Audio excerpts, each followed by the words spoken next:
Hi friends, வணக்கம். நான் இப்போது விடாமுயற்சி படத்தை பற்றி ரிவ்யூ பண்ணலான்னு வந்திருக்கேன். என்னோடய பர்சனல் ரிவ்யூ. படம் என்னை பொறுத்தவரையும் பார்த்தீங்கன்னா ரொம்ப ரொம்ப சுமாராக இருக்குது. என்னோடய இதுதான் கணிப்பு இது. எதனால் பார்த்தீங்கன்னா, ஃபஸ்ட் ஆஃப் ஒன்றுமே இல்லை.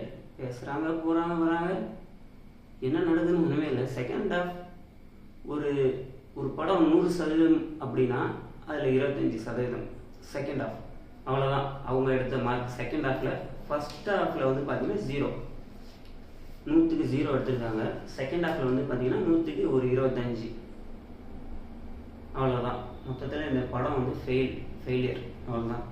இப்படி தான் சொல்லணும். உங்களுக்கு கதையை ரொம்ப ஷார்ட்டாக சொல்கிறேன். ஏன்னா அதில் ரொம்ப டீட்டெயிலாக சொல்கிறதுக்கு உள்ளேயும் ஒன்றும் ஸ்க்ரீன் பிளேயும் இல்லை, கதை சுத்தமாக இல்லை, டைலாக் ஒன்றும் பெருசாக இல்லை, டைரக்ஷன் இல்லவே இல்லை. பண்ணவர் டைரக்டரானே எனக்கு தெரியல. என்ன படம் டைரக்ட் பண்ணியிருக்காரு இதுக்கு முன்னாடி ஆகலான்னு தெரியல. எனக்கு பேர் கூட தெரியல, டைரக்டரோட பேர் கூட.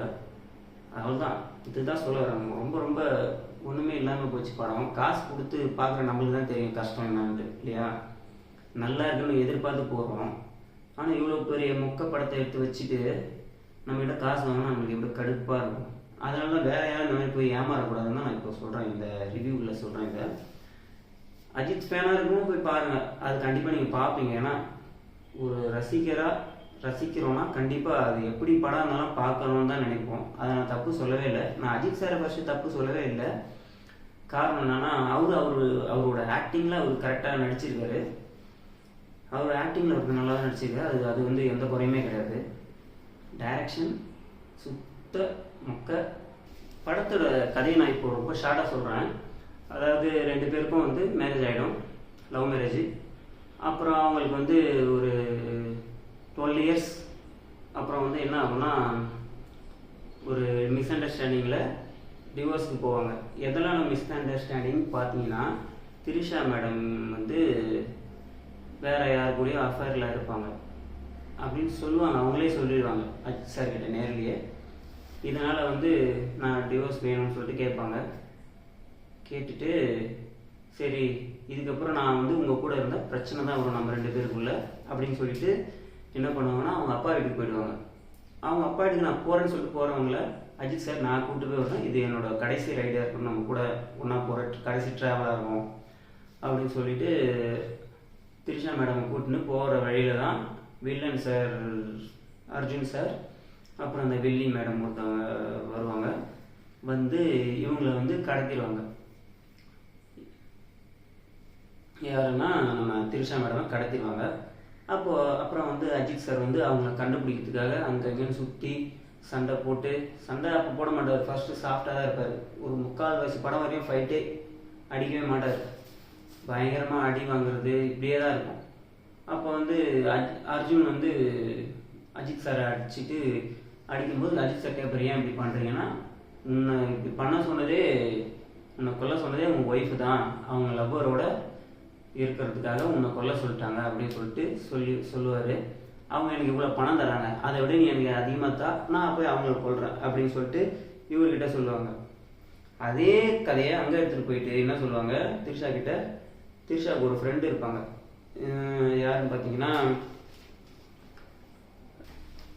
ரம்யா, விஜய் டிவி ரம்யா. அவங்க திரிஷாவோட ஃப்ரெண்டு. அவங்களுக்கும் அஜித் சாருக்கும் அஃபேர் இருக்கிற மாதிரி சொல்லிடுவாங்க. அஃபேர் இருக்குது, அதனால் உங்களை கொல்ல சொல்லிட்டாங்க, உங்களை கொன்னா எங்களுக்கு இவ்வளோ பணம் தரேன்னு சொல்லியிருக்காங்க, அதை விட அதிகமாக நீங்கள் தந்தீங்கன்னா நான் உங்கள் ஹஸ்பண்டையே நாங்கள் கொன்னுடுறேன் அப்படின்னு சொல்லிட்டு சொல்லுவாங்க. அதாவது எப்படின்னா, நீங்கள் அதிகமாக தந்தீங்கன்னா உங்கள் ஒய்ஃபை கொண்டுடுறேன், நீ அதிகமாக தந்தீங்கன்னா உங்கள் ஹஸ்பண்டை கொண்டுடுறேன், இவ்வளோதான் டீல். எப்படி இருக்குது? காமெடியாக இருக்குல்ல கேட்கும்போதே. இதுதாங்க படத்தில் ரொம்ப முக்கியம் இருக்குங்க இதெல்லாம்.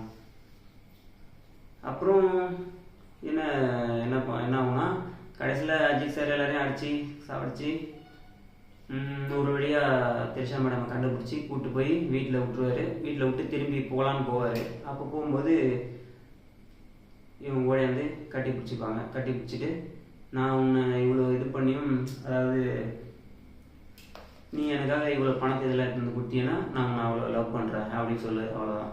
அதுக்கப்புறம் கட்டி பிடிச்சிட்டு அதோட படம் முடிஞ்சிடும். ஆனால் இந்த படத்தில் வந்து பார்த்தீங்கன்னா இந்த அஃபேர்ன்ற ஒன்று எடுத்துகிட்டு இருந்தாங்களே, ஒரு ஹீரோயினுக்கு அந்த மாதிரி கொடுக்குறதே தப்புங்க. அப்படி கொடுத்த ஒரு தெளிவாக இல்லாமல் ஒரு ஆளை கூட காட்டாமல் இவங்க 2 பேரும் ஒன்றா இருக்கிற மாதிரி மீன்ஸ் ஒன்றா எங்கேயோ போகிற மாதிரியோ இல்லை பைக்கில் போகிற மாதிரி ஏதாவது ஒன்று காட்டியிருக்கலாம். அதை கூட காட்ட முடியலன்னா அப்போது அந்த விஷயம் எவ்வளோ ஒரு தப்பான விஷயம் தெரியுது. அதை வந்து காட்டினா படம் மொக்கையாகிடும்னு உனக்கு புரியுது. அப்படி புரிஞ்ச நீ அந்த ஒரு விஷயத்தையே நீ வச்சிருக்கக்கூடாது படத்தில், அஃபேர்ன்ற ஒரு இதுவே இல்லையா. அதை வச்சு படம் ரொம்ப மொக்கையாக இருக்குது பார்க்க. டோட்டலாகவே எதுவுமே இல்லை படத்தில். அவ்வளோதாங்க படம், சொல்கிறதுக்கு வேறு ஒன்றும் இல்லை. மக்கள் வந்து காசை வேஸ்ட் பண்ணாதீங்கிறதுக்காக தான் இதை நான் இந்த ரிவ்யூ போட்டிருக்கேன். ஏன்னா அந்த காசில் நம்ம வேறு எதனா நம்மளோட பர்சனல் திங்ஸ் எதுக்குன்னா செலவு பண்ணலாம். இந்த மாதிரி ஒரு மொக்க படத்துக்கு காசை கொடுத்து காசை வேஸ்ட் பண்ண வேணாமேன்னு தான் நான் சொல்கிறேன். அஜித் ஃபேன்ஸ் வந்து பார்க்கலாம், ஏன்னா அவங்க ரசிகர். தன்னோட அஜித் சார் அவங்க வந்து தலைன்னு சொல்லி அவங்க ரசிக்கிறாங்க, அவங்க பார்க்குறாங்க. நானே கூட எனக்கு பிடிச்ச ஒரு ஹீரோ படம் வருதுன்னா நல்லா இல்லைனா கூட போய் பார்க்க தான் செய்வேன். அவங்க நான் சொல்லலை. மற்றபடி இப்போ என்ன மாதிரி நான் ஒரு நல்ல படம் நல்லாயிருக்கும் ஒரு எதிர்பார்ப்போடு போய் ஒரு என்ஜாய் பண்ணணும் அப்படின்னு போயிட்டு ஒரு பெரிய ஏமாற்றத்தோடு வரோம்ல, அது அந்த காசு கொடுத்துட்டு ஒரு 200 ரூபாய்கிட்ட, அது வந்து வேணாம் அப்படின்னு நான் சொல்கிறேன். ஏன்னா இப்போது படம் எடுக்கிறத எப்படி பார்த்தீங்கன்னா ஒரு பிஸ்னஸ் மாதிரி பண்ணிட்டாங்க. ஒரு பெரிய ஒரு ஹீரோவை நடிக்க வச்சுட்டா படம் ஓடிடும், அது குப்பை கதையாக இருந்தாலும் சரி அப்படின்ற திங்ஸ் அந்த இது வந்துடுச்சு எல்லாருக்குமே ப்ரொடியூசர்ஸ் டைரக்டர்ஸ்லாம். ஸோ அதெல்லாம் வந்து நம்ம அதுக்கு தான் இடம் கொடுக்கக்கூடாது. இவங்க கோடிக்கணக்கில் பணத்தை போட்டு அந்த பணத்தை நம்மக்கிட்ட இருந்து மக்கள்கிட்ட இருந்து எடுக்கிறாங்க. அது வந்து வேணாம், அது நடக்கக்கூடாதுன்றதுனால இந்த மாதிரி நான் ஒரு ரிவ்யூ போட்டிருக்கேன். ஸோ நீங்கள் நல்ல படம் பார்க்கணும்னு நினச்சிங்கன்னா போக வேணாம், அப்புறம் விருப்பம். தேங்க்ஸ் ஃபார் வாட்சிங்.